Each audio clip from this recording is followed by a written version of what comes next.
Buying lifestyle real estate is one of the most exciting adventures you're ever going to go on, but it can also be one of the most difficult adventures. It's the journey, it's the bumps, it's walking the descent before taking the ride. In this video, we're going to go over tips and tricks and strategies on how to buy that perfect piece of lifestyle real estate. We're going to go from airports to old growths, country homes to condos.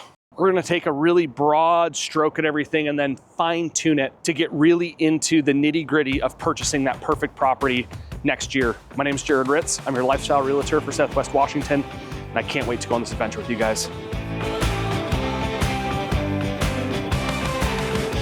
Think about how you want to live, your property goals. For example, my property goals, I want a place on the waterfront that's private and has a touch of legacy. So I'm looking for acreage, privacy, and water predominantly on a year-round river. However, just last week, I helped someone find a horse property. Their goals were barn, large riding arena, usable pastures, and not a lot of wetlands. I think that it's really important to know how you want to live, what your vibe is, what your story is. Some people, they want to be 10 minutes to an airport because they love to travel. Perfect. There's condos in Camas, Washington for that. Old growths, all right, let's go to North Clark County. Guys, these are just a few things that I want to teach you, and we're going to build off of what your property goals are into the next section. Now that we've figured out how you want to live, let's figure out where you want to do it and where you want to live. And it's all about amenities. Amenities are defined by the beholder. To a hunter living off-grid in the Gifford-Pinchot National Forest, that's one heck of an amenity. Bordering the Yakult Burn with a few 100,000 acres to hunt, that's an amenity. Living beside the East Fork of the Lewis River, that's an amenity. To other people, amenities might be hospitals, might be school districts, might be grocery shopping, might be airports. So sit down with whoever you're buying this property with, talk about your amenities, define them, and then go out, cruise some ground, and really figure out the quality of those amenities. If you do that, I promise you, we will figure out where you want to live. Another awesome tip is knowing what you're buying and what's around you. Is there power lines by you? Is there going to be a cell phone tower? Does it flood? How is the access? But most importantly, what are you able to utilize? In this case, I live beside a 160 acre tree farm, and the forester lets me walk it, hike it, hunt it, take the dog, take the kid, do the whole thing. It's like I have acreage, but I really have like 180 acres to play with, and that's pretty awesome.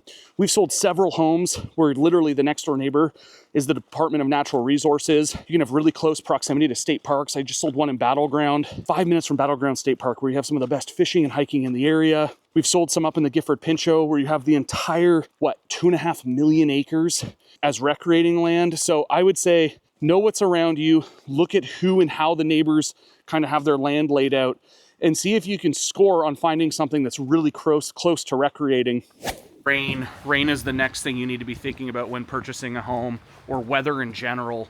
For example, Yakult, Washington, out here in North Clark County, receives 79 inches of rain. That's almost double the yearly average for other parts of the United States. Whereas Brush Prairie gets a lot less. Actually, in this part of North Clark County, it is a temperate rainforest. So I would say when you're looking for properties, really understand how much rain you want. What are you going to be doing? Are you going to be growing on it? Are you going to be pasturing animals? What's your roads to get up it, right? We might be also getting some snow as well, kind of January and February. So elevation is going to have play a huge part in where you're going to live. So just be aware of that. Today, the rain is actually falling sideways. Let me see if I can get you a little bit of a view here. Yeah, the other thing is we call it blue algae. That means blue tarps everywhere. People will consistently get caught up without getting their stuff in garages, shops, etc. So you really have to prepare when the weather's nice for when the weather's not going to be nice. Now that we've found the perfect location, it's time to peel back the proverbial onion. Everything looks great on the surface, but I think it's time to utilize our resources that we have at our fingertips. Things like surveyors, wetland biologists, people who specialize in utility easements, for example. Every site, every home is a little bit different, and it takes a ton of due diligence to figure this stuff out. We're constantly in talks with land use experts, bylaw enforcers. You know, I've had a lot of people say, hey, we want to run an Airbnb. That can be really difficult in North Clark County. I've had a lot of people say, hey, I want to build this riding arena. That's tough when it's on a protected wetland. Building an addition onto a river house, difficult. You're within 100 feet of this riparian water right. That stuff's not grandfathered in anymore. So I think it's about peeling back the onion, getting into the nitty gritty, hiring the experts, and figuring out how you're going to do it. Now that we've found the perfect location, it's about what you're actually going to live in on that location. The structure, which leads us to the home inspection. Home inspections, again, are in the eyes of the beholder. What are you using that home inspection for? Are you using it to negotiate? Are you using it to understand budgets for future renovations and updates and upgrades? I just had a client that said, Jared, I want to find a move-in, turnkey, ready home, and I don't want that inspection to be loaded. And it wasn't. He also paid a lot more for the house. Conversely, I just helped another client buy something that was a lot cheaper, came with a little bit more land, but the house needed a lot of updates, which was fine with them. They're handy. They have a brother who's a plumber. They have another brother who does tile work.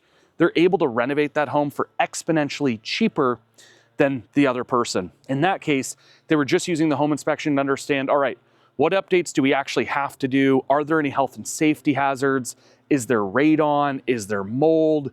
How many years left do we have on the roof? All of those questions help them budget and then negotiate from there. The biggest point of a home inspection, and I constantly tell clients this, put it into context. These things are scary. They're thick, they're colorful, red, major defects, green, not an issue, yellow, future problems. They're overwhelming, and sometimes they're several hundred pages long. My suggestion is understand the context of the home inspection. A good home inspector gives you context. He also usually has a Rolodex of different trades that can come and give second and third opinions. Like, hey, I think the roof has 3 years left. Let's talk to a roofer about that. Or, hey, I think this house has a foundation issue. Let's talk to a contractor about that. And with their experience, they're gonna be able to give you guys tons of information, tons of different ways to negotiate, different bids, and just really give you a plethora of information that you can use to make a really wise choice. Next, we're gonna be talking about how to finance that house.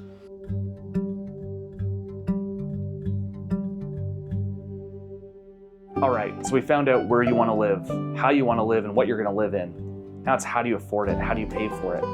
How do you get someone to lend on it? If you're buying off grid, that takes a really specific creative lender, especially when you don't have things like power or water availability. Conversely, if you're buying a manufactured home, make sure it's not a second placement manufactured home. If it is, I only know of 2 lenders that'll actually write on that, and you need substantial down payments up to 40%. If you're buying forest land, call an agricultural lender. Trees are a crop. If you're gonna run horses, if you're gonna run cattle, again, that's an agricultural loan. Talk to an agricultural specialist. They're gonna give you a lot of good insights on government grants, subsidies, things like that, that can really help you understand how best to borrow on that property. Sometimes you don't need lending. Sometimes you're cash, and cash is king. Cash gives you leverage as a buyer, and it simplifies the transaction. If you're a cash buyer, that's huge. It allows you to move quickly, but at the same time, it might be smart to make your money work for you and actually get lending depending on kind of what the interest rates are. I think another huge important point is get a local lender.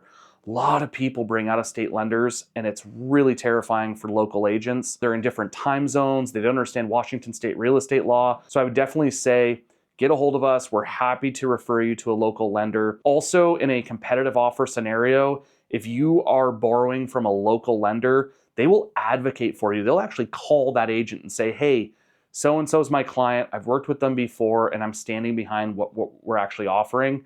And that's really huge when it comes to lending on these types of lifestyle properties. So that's just a few tidbits of actually how to pay for this thing. I can give you a lot more. We can sit down, have a beer, talk to a lender or two, figure out who will be the best lender for what you want to buy or what your situation is, and we can get the party started. On to the next one.